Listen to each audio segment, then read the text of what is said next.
Hello, hello. How are you? Welcome to this conversation of the unconditioned life. So, I'm Linda Downey. If you are seeing this live on Facebook somewhere or other parts of social media, YouTube, this is streaming in multiple places. My name is Linda Downey.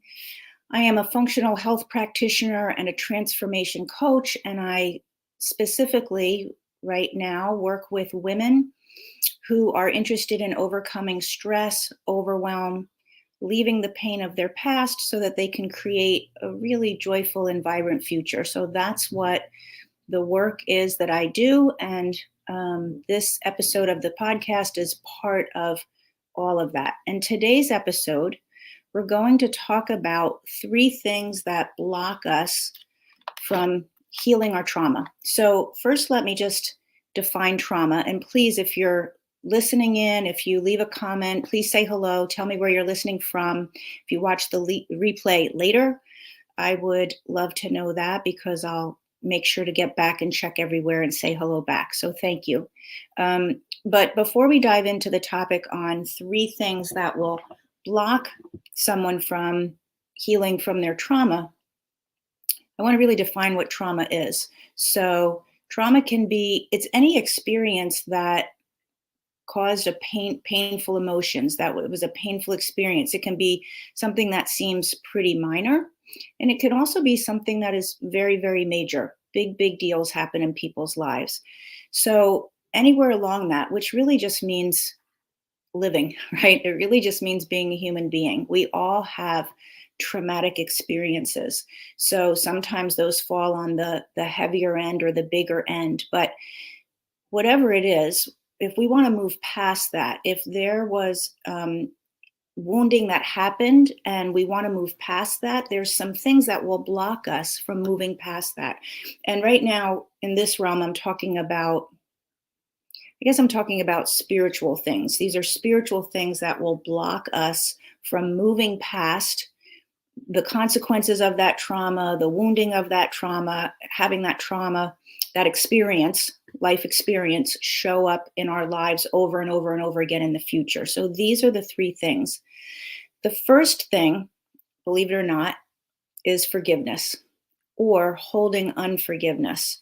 So when we have something happen to us and we choose to not forgive, no matter how big the thing was, that's blocking us from healing and moving forward. That is probably the number one block.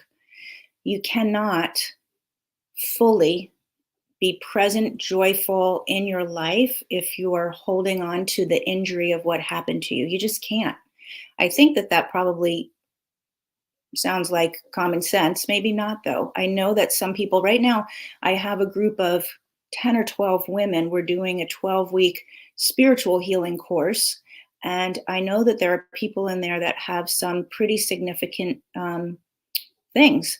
And the first place we went to work was on forgiveness. And sometimes people are like, wait, no, I'm not going to forgive. They don't deserve it. Not interested. And that's totally fine. But this conversation is about what blocks you from moving forward in your life. So the first thing would be holding unforgiveness. And what's interesting about that as well is it's not only healing from the trauma or the experience that happened, but it also is very much related to your health. So there is much research done, I guess a lot of research, let's say it that way, being done now around the effects of stress, past experiences, and health.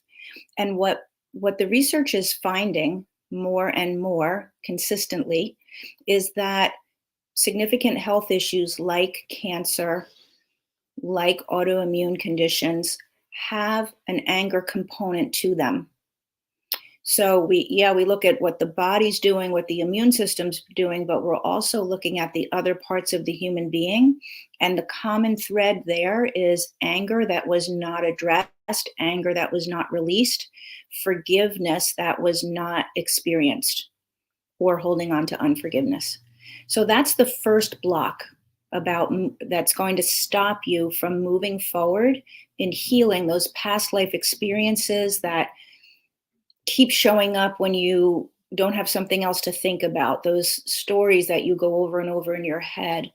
Maybe it was 40 years ago, but as soon as you think of someone or something, there's a there's that feeling in your stomach, or that in your heaviness in your chest, or whatever it is.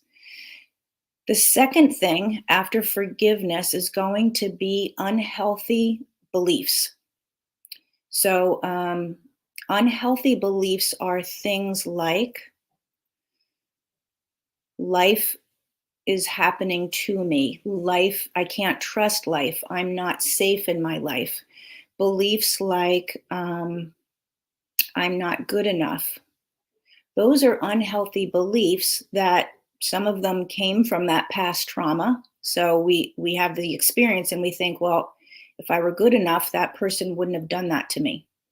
If I were lovable, then my parents wouldn't have been that way. If I could only have been better. So sometimes the beliefs actually come from those experiences, but also um, other parts of life, other experiences, other memories that we have. We just create these beliefs. Life isn't safe. Sometimes they're passed on to us. Sometimes, since we were very, very little, we've been hearing mom or dad say things that are about scarcity and lack.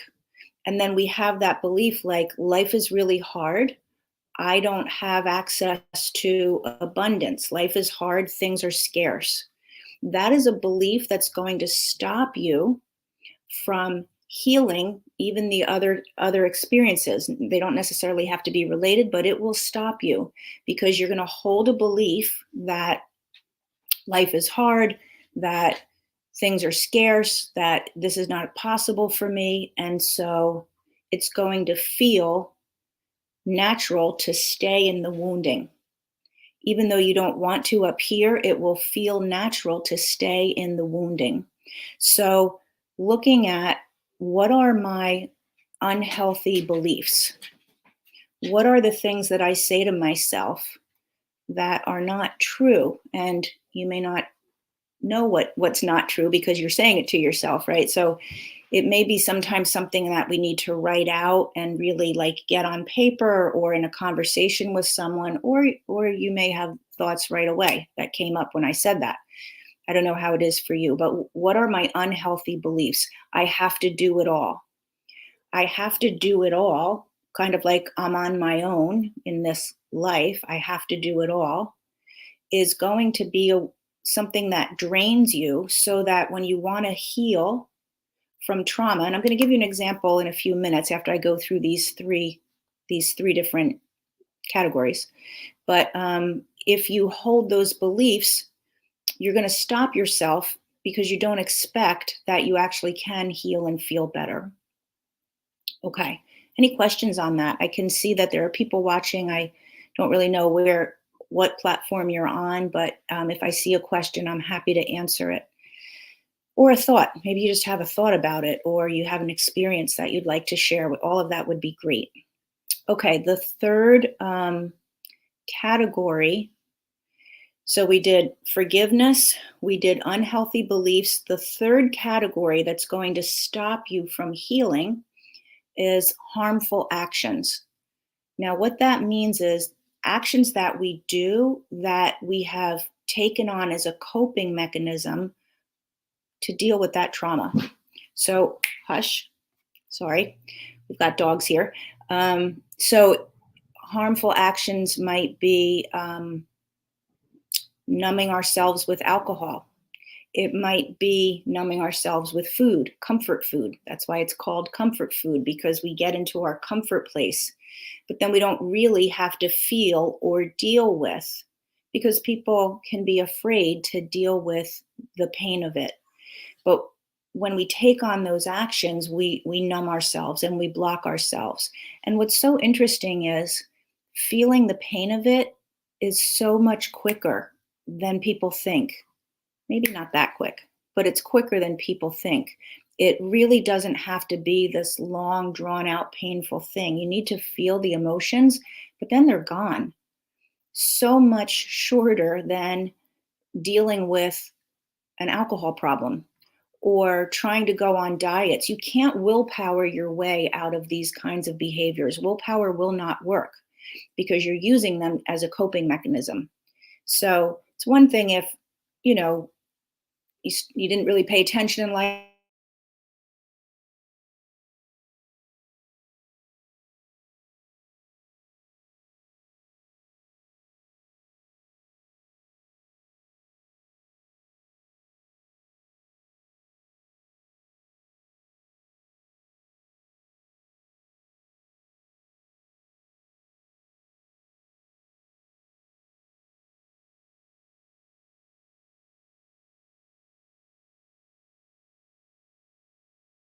that are going to block us from truly healing from things from the past. And I'm going to share something from my own life, my own experience with you. Okay.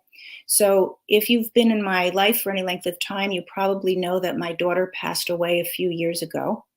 You also might know that that was after 15 years of really catastrophic medical issues. She was in the hospital all the time. If you don't know that, she had an open heart surgery the night she was born. She needed another one. She had a kidney transplant. She had a stroke. She got cancer in her brain from the immunosuppression from the transplant drugs.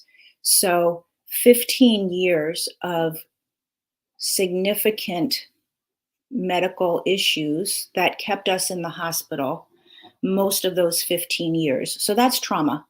I can tell you, as a mother of a medically fragile child like that, that is hugely traumatic for our family, for me as a mother. We were impacted financially, we were impacted emotionally, we were impacted in our relationship. Our marriage didn't survive. So, huge trauma there. Okay, now let me use that example for the three things that I just shared with you: forgiveness, unhealthy beliefs, and harmful actions. Those were the three that I said are super critical. They will block you from healing from whatever your life has brought you. Okay. So forgiveness.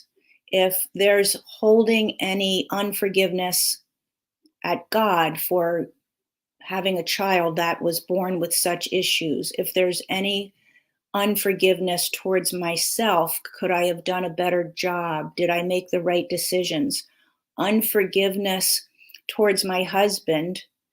What did he show up enough? Where was I judging him? What were the fights we were having over money, over time, over taking care of our kids? So forgiveness around all of that, it all was part of that experience. It all, when I think back to those years, all of those things are part of that experience. So forgiveness is possible in a lot of different areas. And if I don't choose to do it, I'll only get so far in getting over that issue. Forgiveness for the doctors for not knowing before she was born we were going to have a problem. Forgiveness with the hospital because very often some of her medical issues were made worse because of things they had to do. It was nobody's intention and they had to do what they had to do. But as a mom, you can hold on to that, right? So that's where forgiveness in this example and from my life, I really took on, particularly with myself.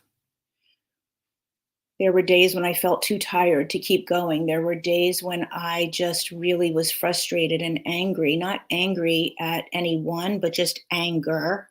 Or to be honest, angry at my husband. If there was someone to be angry at, it would have been him, right? That's what we do sometimes, or at least that's what I did. And then angry at forgiveness with him because one of the ways he dealt with the stress was having an affair. Now, that is an unhealthy action, right? An unhealthy action. That's a way of coping. It's not alcoholism, it's not food, it's not shopping, it's having an affair, but it's still a way of coping. That was his way of coping. I had my ways of coping. I can tell you just about every major surgery that she had. I can remember the food that I was like highlighting, spotlighting during that time, right? Oh, that was the time when I was doing the lemon bars. Oh, that was the time when I was doing, whatever it was. So harmful actions we both used in order to cope. Not getting a lot of sleep. I would pound coffee during the day, not get good sleep. So yeah, those years are over, but a lot of times people, that's how they learn to cope. Alcoholics, alcoholism, addiction, any addiction is just a coping mechanism. I don't buy into the whole it's a disease or a genetic defect. It's a coping mechanism to numb out what you haven't learned and don't have the tools to deal with. So, and it's not only my opinion, but that's a pretty strong opinion that a lot of professionals have. So, that's the harmful actions. If I stay in those actions, even though she passed away a few years ago, if I kept, eating certain foods the way that I did, or, whatever else, pounding coffee all day, I don't do that anymore. I make sure I get good sleep, all of that. If I block that, the way I'm treating my physical body is going to block my ability to heal from that experience. So the remnants of that experience, the consequences of that experience will keep showing up in my life. That's what we're talking about, moving past that. So it's no longer like got you by the throat, right? Okay. And then the unhealthy beliefs. In this example from my life, that whole trauma could have and did. I have done a good amount of work on this. Things like I can't trust that things are going to work out. I don't trust things are going to work out for me. I don't feel that way anymore. I don't know that I fully felt that way even then, because one thing that was really strong that I credit my ex-husband for was his faith. So he always brought faith to the table, and that always allowed me to find that faith and to hold on to it. But a lot of people would be not trusting the future because of what happened in the past, or not trusting people. You can't trust men, okay? Just because he had an affair, I could decide I don't trust men. I don't. That's not where I am about it, but there are plenty of people who are. People get divorced and they say, I'm never going to get married again. I'm not going to trust another partner that it would work out, whatever it is. So those are the ways that we block ourselves from healing and moving past whatever experience life has brought you so that you can create the future that you want. After we look at those three areas and we work on where do I need to forgive, where am I using coping mechanisms, and then I use different spiritual tools, like with this group of women that I'm working with, to address that. Because like I said, willpower is not going to do it. You're not going to be able to willpower yourself through coping mechanisms. It's just 100 times always the coping mechanisms are going to win out. That's your way of protecting yourself. So healing that, using some spiritual tools to heal from those coping mechanisms is critical. And then the unhealthy beliefs, because if I keep telling myself I wasn't a good enough mom, I didn't do my best, somebody else would have done better, I should have tried harder, I wasn't a good enough wife, which is why he made the decisions he made. If I keep telling myself those things and I don't address them, I cannot heal from the trauma. So a lot of times people think, okay, the trauma, I just go and I have therapy and I talk about the trauma, talk about what it was like to have a sick child, for this example. But there's all of these other components that are super, super important and very important on a spiritual level. So a lot of the work that I do with my clients has a spiritual component to it. Like our main program of working together has a spiritual component to it. And then I also just do spiritual work. I am a whole life coach, which has a spiritual philosophy and background in tools. So I use those tools for that spiritual part of the healing. So I would love to hear from you how that lands for you. What do you notice in your life if you think about that and apply that? And leave me some comments would be great. And yeah, if you've had any kind of trauma in your life, how have you moved past it? What's worked for you? Okay. All right, if you have any questions about some of that work as well and those tools, you can also feel free to drop that in the comments and I'll respond. All right, on that note, I will wish you a great day and a joyful and vibrant future for you. Take care.